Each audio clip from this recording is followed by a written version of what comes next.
Olá, pessoal. Eu sou a doutora Rafaela Roesler, sou médica, com número de registro 36073.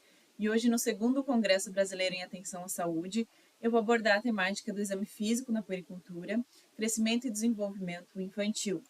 Então, uma breve apresentação minha. Eu sou médica, preceptora da educação em saúde, tenho qualificação profissional em atenção primária à saúde, sou especialista em fitoterapia, sou pesquisadora em produção científica e também monitora de projetos de extensão universitária. Como objetivo de aprendizado da palestra de hoje, nós vamos começar abordando qual deve ser a frequência das consultas na puericultura, uma breve descrição da anamnese, como é feito o exame físico, dados antropométricos, o rastreamento para a displasia evolutiva de quadril. Vamos abordar também a ausculta cardíaca, aferição da pressão arterial, rastreamento para criptorquidia na puericultura e consulta de puericultura e os diagnósticos. Então, para iniciar, vamos falar o que é puericultura, né? Que é a consulta periódica de uma criança feita com o propósito de avaliar o seu crescimento e desenvolvimento de maneira próxima. Então, durante essas consultas, deve-se realizar orientações educativas, ações de promoção da saúde, ações relacionadas à prevenção de doenças e observação dos riscos e vulnerabilidades sob a qual está submetida a respectiva criança. E, além disso, é papel da puericultura observar fatores de risco e vulnerabilidades que cercam as diferentes fases do processo de crescimento e desenvolvimento da criança. Então, nosso primeiro tópico de hoje, que é a frequência das consultas, qual que deve ser? Nos primeiros 2 anos de vida, essas consultas são mais frequentes devido ao processo de crescimento e desenvolvimento do bebê ser mais intenso. Então, no primeiro ano de vida, é recomendado no mínimo 7 consultas de rotina, no primeiro, segundo, quarto, sexto, nono e 12º mês, depois das 2 primeiras consultas, que são mensais, elas são espaçadas a cada 3 meses, então. Chegando no segundo ano de vida, que deve-se ter um mínimo de 2 consultas de rotina, no 18º e no 14º mês, que seria pelo menos a cada meio ano.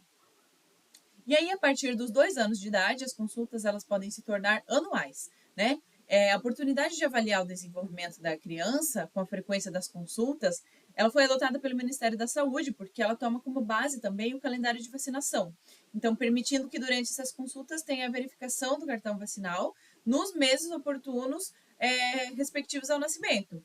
Então, que seria o primeiro, segundo, terceiro, quarto, quinto, sexto, 12º e 15º mês, tá? Seguindo para o próximo tópico, que é a anamnese na puericultura, nós vamos falar de uma forma mais rápida, porque o objetivo da palestra seria mais focado na parte do exame físico, mas a gente vai passar aqui porque esse tópico também é importante para estar dentro das consultas, né, para ser de uma maneira mais completa. Então, começando sempre pelos antecedentes pessoais da criança. Vai ter informações da sua concepção, né, como ela foi concebida, ênfase nos antecedentes patológicos e também nos alimentares. Vai questionar acerca da gestação, nascimento e também período neonatal. Seguindo para o desenvolvimento neuropsicomotor, que vai colher um relato da família sobre o aparecimento de habilidades motoras. Também vai ficar de olho em aquisição da linguagem gestual e da falada, e também do controle esfincteriano.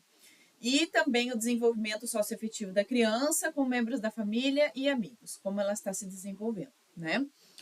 Seguindo para os antecedentes vacinais, precisa registrar as vacinas tomadas e períodos em que foram realizadas na caderneta de vacina da criança e também registrar se teve eventos adversos, né, sejam eles locais ou sistêmicos, também anotar na caderneta da criança. História de formação da família. Aqui é importante avaliar o relacionamento dos pais e a aceitação da criança nesse processo. Então, é importante também avaliar isso dentro da consulta. A parte de habitação também, que é outro ponto importante para a compreensão do profissional acerca das condições de vida e saúde da criança e sua família, de modo que vai compreender se existem fatores de risco para doenças respiratórias, infectoparasitárias e também as dermatológicas.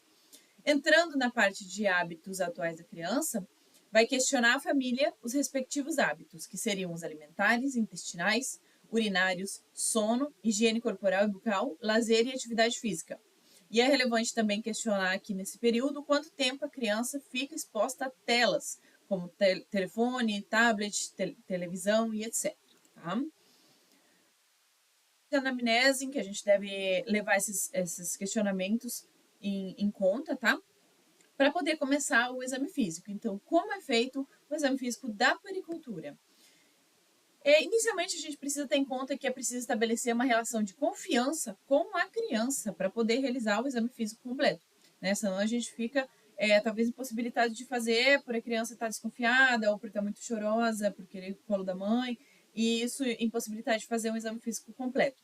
Então, é possível iniciar essa parte do exame físico com a criança ainda no colo de um dos seus familiares, para ir ganhando confiança para poder realizar o exame físico de uma forma completa. E a primeira consulta de toda criança, ela deve ser ainda na sua primeira semana de vida. Então, lembrar que a primeira consulta até 7 dias de vida. Avaliar primeiramente o peso. Então, o peso da criança deve ser analisado em relação ao peso ideal ao nascer. A gente tem duas situações especiais, que é o baixo peso ao nascer, se a criança nasceu com menos de 2,5 kg, ou a macrosomia, se foi o caso da criança ter nascido com mais de 4 quilos, tá? Então, é normal considerar uma perda de até 10% ao nascer e uma recuperação desses 10%, né, a partir do 15º dia de vida, que vai ser quando ela vai começar a ganhar peso também. Aí partimos para a avaliação da face, que vai pesquisar a simetria, malformação, deformidade ou aparência sindrômica. Seguindo para a pele, que vai observar se tem a presença de edema, seja ele generalizado, com doenças como anemia hemolítica, insuficiência cardíaca ou sepse, ou localizado, que seria taramanal de parto, por exemplo. Vai observar também se tem palidez, né, ou se tem um sangramento, uma anemia. Se tem cianose, que ela pode ser também generalizada, sendo um fator causal às doenças graves, ou localizada, que vai ser em extremidades ou região perioral. Avaliar se tem icterícia, que vai ser início nas primeiras 24 horas ou após o 7º dia de vida, então ficar atento a esses 2 períodos onde é mais comum. E pesquisar também assaduras, pústulas, impétigo e bolhas palmoplantares, tá? Para pesquisar assaduras e tudo mais, é importante tirar a fralda da criança, fazer uma avaliação completa, tá? Na parte do crânio, a gente vai examinar as fontanelas. A anterior, ela deve medir de 1 a 4 centímetros e a forma dela é de losango. E a posterior, ela é triangular e deve medir menos de meio centímetro. Então, elas possuem tempos de fechamento, né? Que devem ser considerados, e elas não devem estar abaladas ou deprimidas. E caso haja uma bossa serossanguínea, ela pode desaparecer espontaneamente. Então, ficar de olho nas fontanelas, no fechamento delas, tá? Na medida, na forma. Se tem algum abaulamento, aqui a gente vê a fontanela anterior e a posterior, que são as principais, tá? Até aqui tem o fechamento delas. Na parte dos olhos, vamos verificar a secreção purulenta, se ela está presente, realizar a coleta de material, né, com suave para análise bacteriológica, aí vai descartar gonococo, clamídia, herpes vírus, vai iniciar o tratamento imediato conforme o agente etiológico. O estrabismo e nistagmo lateral são normais no recém-nascido, sendo a visão binocular desenvolvida entre 3 e 7 meses. Então, após esse período, aí a gente pode identificar alguma alteração se isso persistir, tá? Antes disso, é considerado normal ainda. Na parte do tórax, vai observar assimetrias, se vai surgir alguma malformação cardíaca ou pulmonar, se tem alguma alteração na ausculta, né? Procurar sinais de sofrimento respiratório, seja com tiragem intercostal, batimento de asa de nariz, e também vai avaliar pulsos e frequência cardíaca e sopros cardíacos nesse momento. Partindo para a avaliação do abdômen, vai realizar a contagem dos movimentos respiratórios abdominais, que devem ser de 40 a 60 por minuto. Vai observar se tem alguma hérnia inguinal, que vai requerer cirurgia imediata, porque vai ter o risco maior de estrangulamento, então é recomendado cirurgia nesse momento. E se tem hérnia umbilical, mas essa pode regredir espontaneamente até os 12 meses, então se tem a presença dela até 1 ano, a gente espera para ver se ela regride, tá? Na parte da avaliação neurológica, vai observar os reflexos, que é o de sucção, tensão palmo-plantar, e também o reflexo de Moro, que ele é uma reação involuntária que vai ocorrer nos bebês quando eles vão sentir que estão caindo ou quando são assustados. Então, esse é um reflexo primitivo e normalmente ele desaparece entre 6 e 4 meses de idade. Se ele persistir depois disso, pode ser sinal de alguma alteração neurológica também. A posição flexora e lateralização da cabeça vão permanecer até o final do primeiro mês. Após isso, não é normal, né? Ficar atento. E o tônus normal, então, ele é de semiflexão generalizada. Partindo para parte dos dados antropométricos, que vai ser o que vai suceder a parte do exame físico, a gente vai avaliar uma série de medidas, que é a de peso, a de comprimento, altura, o IMC, que é o índice de massa corpórea, o perímetro cefálico, perímetro torácico, até os 3 anos de idade vai ser feito, e a circunferência abdominal. Então, todas essas etapas são feitas em todas as consultas e também anotadas, tá? Conforme a gente viu lá na frente qual seria a frequência ideal e mínima para as crianças fazerem segmento da puericultura.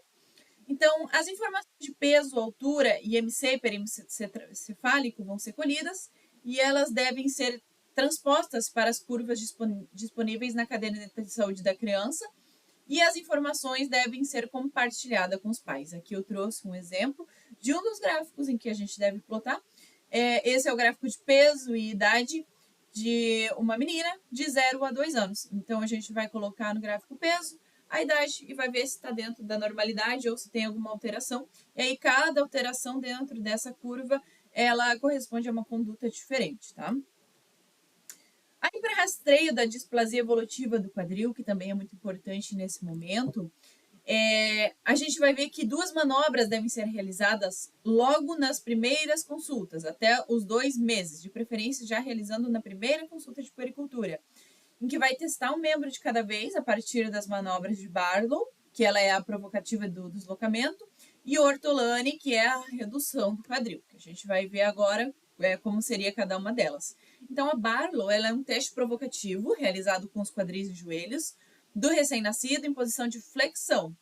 E aí vão segurar a perna gentilmente, como aqui nessa foto, em que a gente vê a figura da letra A, com a coxa em adução, e o examinador vai aplicar uma força no sentido posterior. Então, a manobra é positiva se o quadril vai ser deslocável, ou seja, luxável, que seria aqui quando ele está em posição B. Tá? E a Ortolani, ela é o reverso da Barlow. Então, o examinador vai segurar as coxas do recém-nascido e vai realizar a abdução do quadril, enquanto move anteriormente o trocânter com os 2 dedos, que seria aqui em posição de A, né? Começando na A. E a manobra é positiva quando a cabeça do fêmur luxada vai retornar o acetábulo com um clique, né? Palpável quando o quadril é abduzido. Então, quando tiver essa alteração, a gente diz que a manobra de Ortolani foi positiva e tem que fazer um rastreamento mais detalhado, né, para a displasia evolutiva do quadril.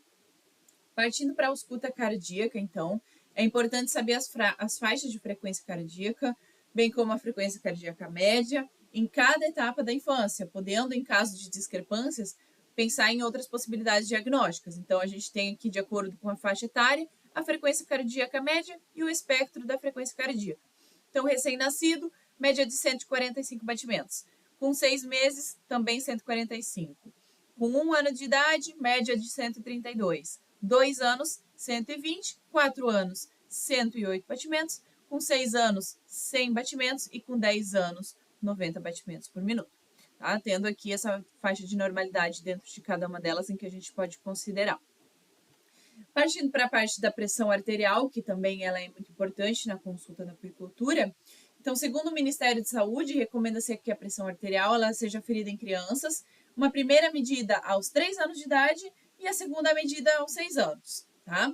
Aqui a gente também tem um gráfico em que a gente considera a idade, o percentil da pressão arterial e aqui a sistólica e a diastólica, dentro de cada um limite de normalidade aqui, de acordo com a idade da criança, tá? Então, a gente precisa realizar pelo menos aos 3 anos e aos 6 anos. Se for em outro momento, a gente tem aqui também dentro do gráfico os limites de normalidade. Seguindo o rastreamento da criptorquidia, que também é feito aqui dentro do exame da puericultura, esse rastreamento ele vai acontecer a partir dos 6 meses, porque se aos 6 meses não houver os testículos palpáveis, a criança deve ser encaminhada à cirurgia pediátrica imediatamente. Se eles forem retráteis, eles devem ser monitorados a cada 6 a 12 meses, entre 4 e 10 anos de idade, porque pode ocorrer de a criança crescer mais rápido do que o cordão espermático e haver a saída dos testículos da bolsa escrotal. Então, ficar muito atento a isso, tá? Então, a consulta de puericultura e os diagnósticos em si, a gente pode resumir com um mnemônico, que ele é o cevada. Então, a gente leva cada um desses critérios em consideração, né, indo um por um desses aí, destrinchando. Então, a gente considera que é o mínimo que no final da consulta de pericultura deve haver no mínimo 6 diagnósticos, né? Sendo o primeiro o crescimento, que vai classificar se a estatura está adequada, baixa ou alta para a idade. O E do estado nutricional, que vai classificar a criança como eutrófica, distrófica, né? Se ela apresenta desnutrição, obesidade, deficiência ou excesso de vitaminas e minerais. O V, que é o de vacinação, se a caderneta está completa ou incompleta, que a gente sempre vai verificar e indicar a vacina se necessário. O A de alimentação, se é adequada ou inadequada, e vai anotar as alterações observadas. O D de desenvolvimento, que vai classificar se é adequado ou inadequado. E, em caso de atraso, determinar se é de linguagem, motor ou socioafetivo. E o A, que é o último, que é de ambiente físico e emocional, se ele é adequado ou inadequado. Então, avaliar fatores de risco para doenças influenciadas pelo ambiente físico e considerar também situações de proteção ou de conflito, tá? Então, essa foi a apresentação da palestra de hoje. Muito obrigada ao Congresso pela oportunidade, pelo convite de estar aqui apresentando sobre esse tema tão importante. Espero que vocês tenham conseguido entender e revisar esse tema. Qualquer dúvida, podem mandar no meu e-mail, que está aí abaixo. Então, muito obrigada e bom resto de congresso a todos.